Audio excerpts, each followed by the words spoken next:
వెనక్కి వెళ్ళిపోయింది 4 యుద్ధ విమానాలు పోగొట్టుకుని. సో ట్రంప్ గాంభీర్యాల్ని ఉత్తర కుమారుడు రాగంలా ఉంటుంది, కానీ ఇక్కడ ఏమీ లేదండి ఈ విషయంలో. రైట్. ఎంజీరావు గారు, వరుస విదేశీ పర్యటనలతో ప్రధాని నరేంద్ర మోదీ చాలా బిజీగా ఉన్నారు ఈ వయసులో కూడా. రీసెంట్గా సైప్రస్ అండ్ కెనడా పర్యటన ముగించుకుని వచ్చారు. మళ్ళీ 5 దేశాల పర్యటనకు వెళ్ళబోతూ ఉన్నారు. సో ఏంటి మోదీ లక్ష్యం ఏంటి? విదేశీ పర్యటన లక్ష్యం ఏంటి? భారత్ని వరల్డ్ నెంబర్ 1 చేయడమే లక్ష్యమా? ఎస్ అండి. ఇప్పుడు ప్రధానమంత్రిగా మోడీ గారు 11 సంవత్సరాల పదవీకాలం పూర్తి చేసుకుంటే 11 సంవత్సరాల్లో సుమారు 50 దేశాలను ఆయన పర్యటించడం జరిగింది. 50కి పైగా దేశాలు. ఇప్పుడు మళ్ళీ ఆయన అందులో సైప్రస్ది రీసెంట్ది ఇది లేదండి, క్రొయేషియా, కెనడా నేను చెప్పడం లేదు. ఇప్పుడు మళ్ళీ 5 దేశాల పర్యటనకి వెళ్తున్నాడు. ఈ 5 దేశాలు నిజంగా ప్రపంచ పటంలో ఈ 5 దేశాలను చూస్తే చాలా పెద్ద ప్రణాళికతో ఒక వ్యూహంతో ఆయన వెళుతున్నాడని తెలుస్తుంది. ఈ వ్యూహం ఏంటంటే చైనాకి ఇండియాకి జరిగే ఆర్థిక యుద్ధంలో ఇండియాని నెంబర్ 1లో నిలబెట్టడం. ప్రపంచంలో అత్యధిక గ్రోత్ రేట్ అభివృద్ధి చెందుతున్న ఎక్కువ గ్రోత్ రేట్ ఉన్నది ఇండియా. G20 ఎకానమీస్లోనే అత్యంత వేగమైన వృద్ధి రేటు ఉంది. ఈ వృద్ధిని ఇంకా ముందుకు నడిపించడానికి తర్వాత ఇండియా చైనాలు ఒక రేర్ ఎర్త్ మినరల్స్ దగ్గర లిథియం, ఇప్పుడు ఈవీ బ్యాటరీలు అని ఇలాంటి మినరల్స్ ఎక్కడ దొరుకుతాయో అక్కడ అనేది దాని మీద దృష్టి పెట్టడం. ఇప్పుడు ఎరువులు కొరత ఉంది. చైనా మనకి ఎరువులు ఆపేసిందండి, చాలా ఈ కారణాలు చెప్పి ఎరువులు ఆపేసింది. ఆ ఎరువులు దొరికే, ఆ ఎరువులకు సంబంధించిన పొటాషియం అవి దొరికే, మినరల్స్ దొరికే కంట్రీస్ మీద దృష్టి పెట్టడం అనేది. తర్వాత దౌత్య యుద్ధంలో ఖండాల వారీగా ఎక్కడ దృష్టి పెట్టడం, అంతర్జాతీయ సంబంధాలు ఎక్కువ ఓటింగ్ రైట్స్ ఉన్న దేశాలని తీసుకురావడం, ఆ రీజనల్ పవర్స్ మీద దృష్టి పెట్టడం, డీడాలరైజేషన్, చైనాకి అమెరికాకు కూడా షాక్ ఇవ్వడానికి బ్రిక్స్ని శక్తివంతమైన ఇంత విస్తృతమైన దౌత్య వ్యూహంతో, ఆర్థిక వ్యూహంతో ఇప్పుడు Indian prime minister Modi is visiting 5 countries అండి. ఆ వరల్డ్ మ్యాప్లో ఈ కంట్రీ చూస్తే ఎలా ఉంటుందంటే ఘనా అనే ఒక చిన్న దేశం ఉంటుందండి వెస్ట్ ఆఫ్రికాలో.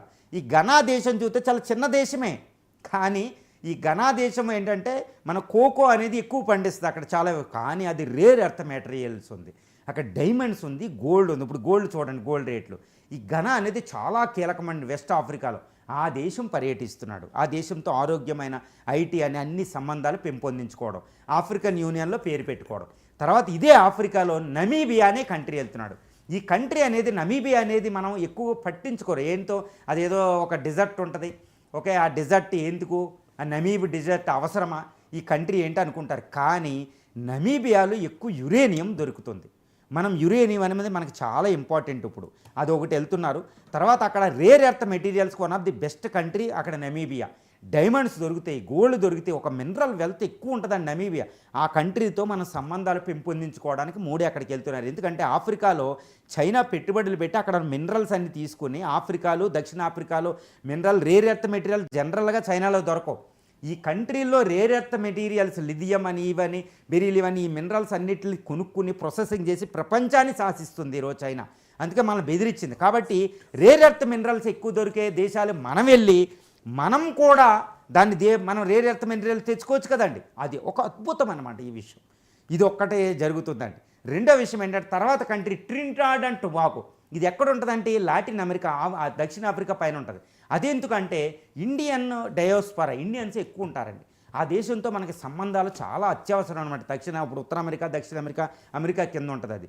ఆ కంట్రీలతో సంబంధాలు పెంపొందించుకోవడం. ఎందుకంటే there is an India outside India.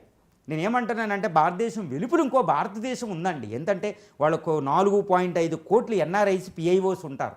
వీళ్ళతో సత్సంబంధాలు ఉంటే మనం పెట్టుబడులు అన్నీ తెచ్చుకోవచ్చు. ఇప్పుడు ట్రినిడాడ్ టొబాగోతో అది ఒకటి పెట్టుకున్నాం. తర్వాత ముఖ్యమైన దేశం అర్జెంటీనా. అర్జెంటీనా ఏంటి? ఈ అర్జెంటీనా అనేది ప్రపంచంలో అత్యధిక lithium resource, rare earth materials ఉన్న ఒక పెద్ద దేశం అర్జెంటీనా. ఆ బొలీవియా, అదేవిధంగా చీలీ, పేరు, అర్జెంటీనా, ఈ 4 దేశాలు ప్రపంచంలో అత్యధిక రేర్ ఎర్త్ మెటీరియల్స్ ఉన్న దేశంలో అర్జెంటీనా అనమాట. ఆ దేశం మనం పర్యటిస్తున్న ఆ దేశ అధ్యక్షుడు మనల్ని ఆహ్వానిస్తే మోడీని. సో అది కూడా గుర్తుపెట్టుకోండి. చూసారా, రేర్ ఎర్త్ మెటీరియల్స్ అనే దేశాలు దొరికే దేశాలను ప్రత్యేకంగా పాయింట్అవుట్ చేసుకుని అక్కడ వెళ్తున్నాడు. ఎందుకంటే ఆ దేశాల్లో చైనా వెళ్ళిపోయి అవి కొనుక్కుని ప్రాసెస్ చేసి ప్రపంచాన్ని మన ఇండియాని ఏడిపిస్తుంది. ఈరోజు ఈవీ రేట్లు పెరిగిపోతున్నాయి, అసలు చాలా ప్రమాదం. ఈవీ రెవల్యూషన్ రాబోతుంది, ఈవీ ఎక్కువ ఉత్పత్తులు అవ్వబోతున్నాయి మన ఇండియా నుంచి. అవన్నిటిని ఆపేస్తున్నారు ఎవరో చైనా. కాబట్టి తన దృష్టితో అక్కడికి వెళ్తున్నాడు. అర్జెంటీనా అనేది చాలా రెండో అతిపెద్ద దేశం బ్రెజిల్ తర్వాత దక్షిణాఫ్రికాలో. ఆ దేశంతో సత్సంబంధాలు మనకు G20 నేషన్ కూడా. సో మనకు అత్యవసరం అనమాట. ఇక తర్వాత 5వ దేశం బ్రెజిల్. ఈ బ్రెజిల్ ఎందుకు వెళ్తున్నారు? అక్కడ బ్రిక్స్ అనే సమావేశం జరగబోతుంది ఇక్కడ.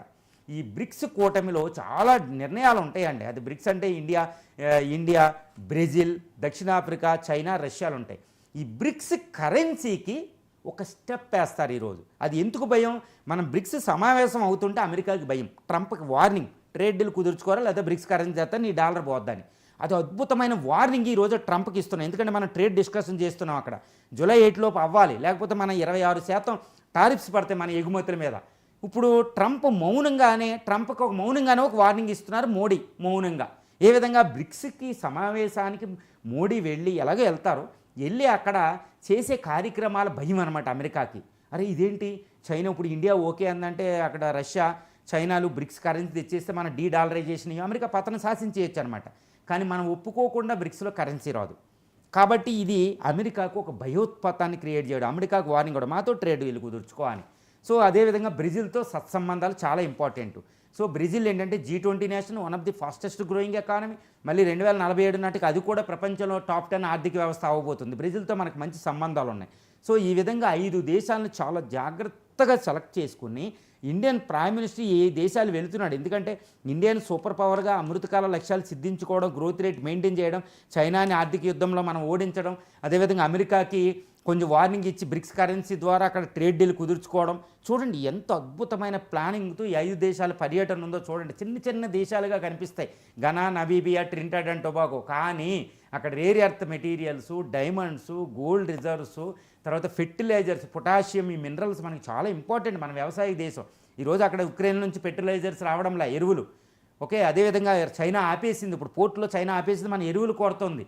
సో వీటిని దృష్టిలో పెట్టుకుని ఒక అద్భుతమైన దౌత్యం, ఒక అద్భుతమైన విదేశీ పర్యటనకి ఈయన బయలుదేరుతున్నారు. నిజంగా ఇట్స్ ఏ గ్రేటెస్ట్ దౌత్య విధానం అని చెప్పాలండి మోడీ గారిది. రీసెంట్గా మనం చూసాం, ఆంధ్రప్రదేశ్ డిప్యూటీ సీఎం